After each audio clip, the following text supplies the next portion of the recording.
my time. Come on, tell them it's my time.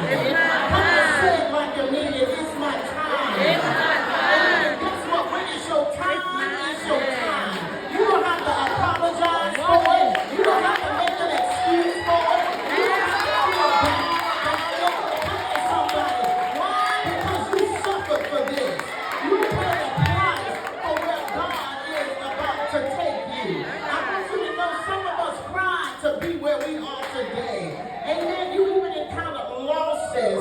Amen. For where God is about to take you. And I want you to know when God shifts you out of one season to the next, I want you to know no hater can stop you from getting there.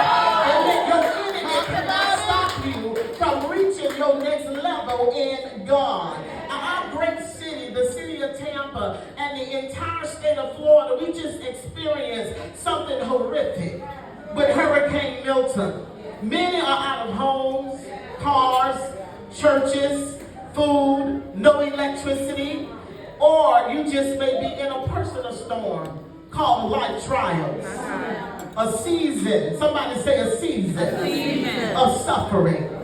And it may seem like all odds are against you, but God told me to tell you it's still your time. I began to look at that and I said, well, God, what do you mean that even in the midst of suffering, even in the midst of going through, that is still our time? Amen. What time is it? It's our time.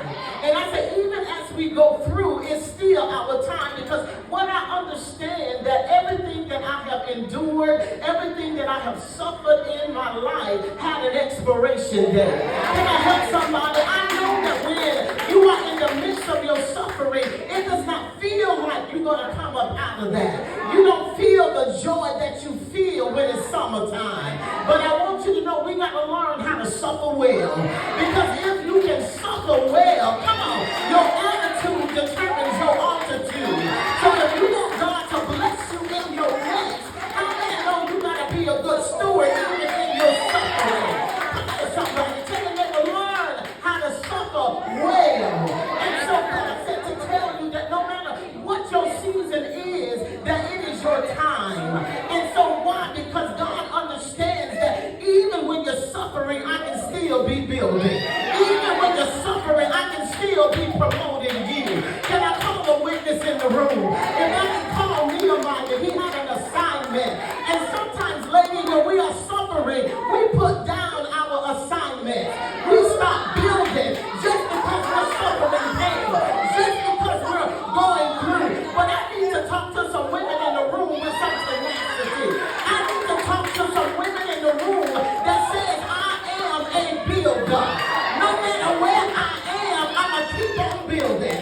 I understand that my warfare is promoting me to my next level. I understand that my pain is just pushing me closer to my promise.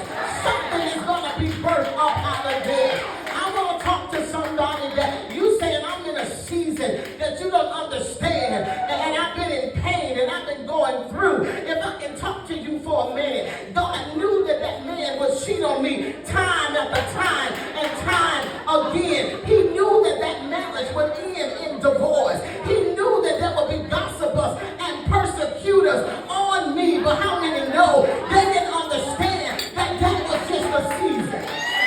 No, that wasn't the end of my story, but that's just a season that I had to walk through, that I had to go through. So I want to tell somebody, don't get stuck in your season, because God is going to send Father Time to come and snatch you up out of that season. Because time does not govern God, but God governs time. God is the creator of time. And then his name is Ancient of Days. He is Alpha, which is the beginning, and he is Omega, which is the end. And so he's the author, the beginner of my story. He's the one that knew me before you were even in your mother's womb, and he birthed you out. He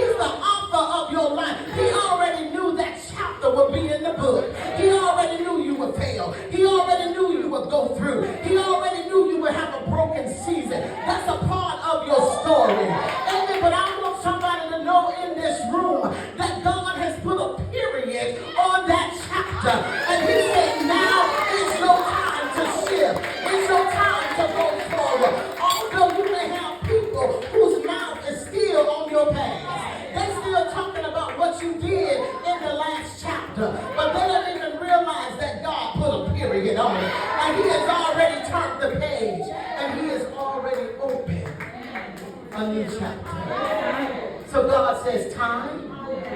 I know it seems like you've been in it a long time.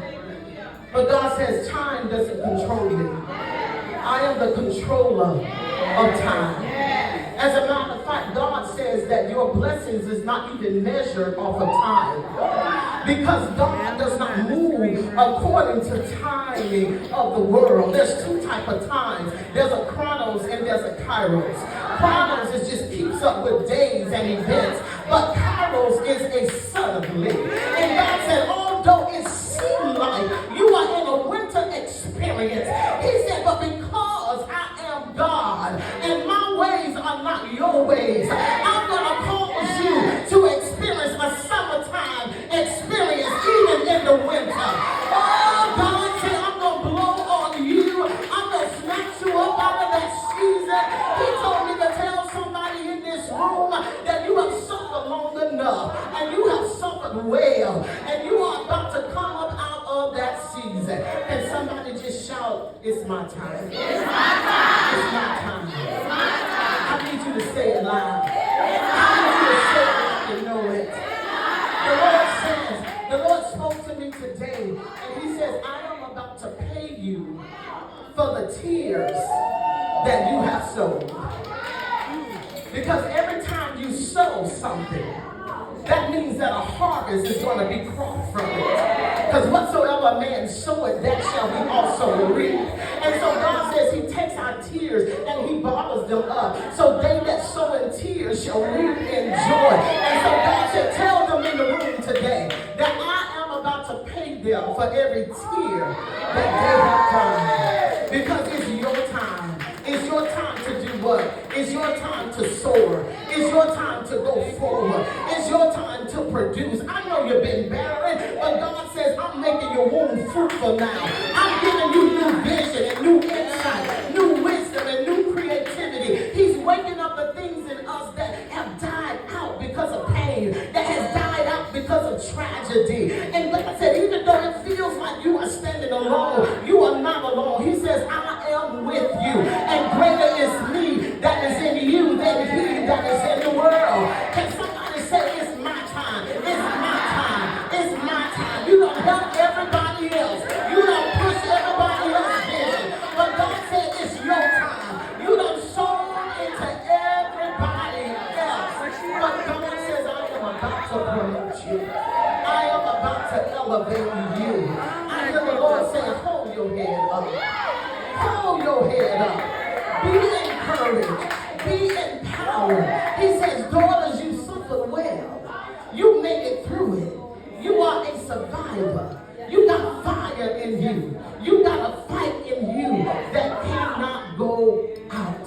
Listen, as I close, he tells us that Nehemiah had an assignment. It was time that the walls of Jerusalem be rebuilt. And Nehemiah had all kind of opposition around him. But something didn't shift in Nehemiah. And this is what we have to take. We cannot allow this to shift in us when we are going through. And that's your mindset. You got to keep a kingdom mindset. You got to stay focused on where you are going. Because when God gives you a word and he gives you instructions, it does not matter what's going on around you. All that matters is what God said. If he said I can walk on the water, I don't care how boisterous the waves are. And then I can walk on the water. And so what Nehemiah did, Nehemiah told the people, he said, don't worry about Sanballat. Don't worry about Tobiah. Don't worry about Geshem. He said, pick that brick up. Put a sword in your other hand. Put a brick in the other. How many warring women do I have in this room? They know how to war even when you're suffering. They know how to war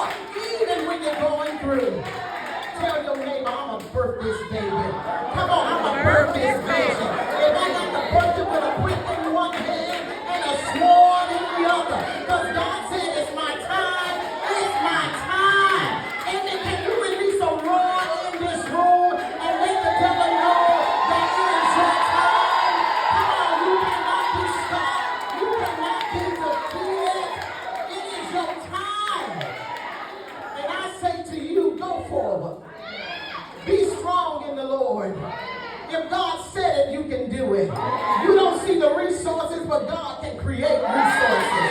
Come on, he can anoint a millionaire. He can anoint a philanthropist. Come on, somebody.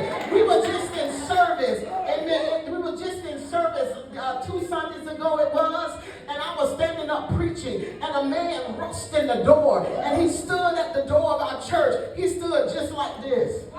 And so we didn't know what was going on. He had a hat on. He looked a little rough. And he stood there, and all of a sudden he started walking real fast down the aisle as if he was trying to come up to me in the sanctuary. One of the ushers stood up. You need some Peters in the house. One of the ushers stood up. So he couldn't go no further. And when she did that, he took his hat off in reverence to the house of God. And then I saw him turn and walk around. And the Lord spoke to me. I said, tell him if he wants to come back in and worship, he can come back in and take a seat. And guess what he said? He said he wanted an envelope because he wanted to drop some tithes off. Come on, somebody.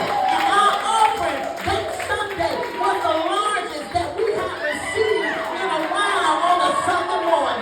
Come on, when it's your time, it's your time. By any means necessary. God will cause people to run you down and bless you.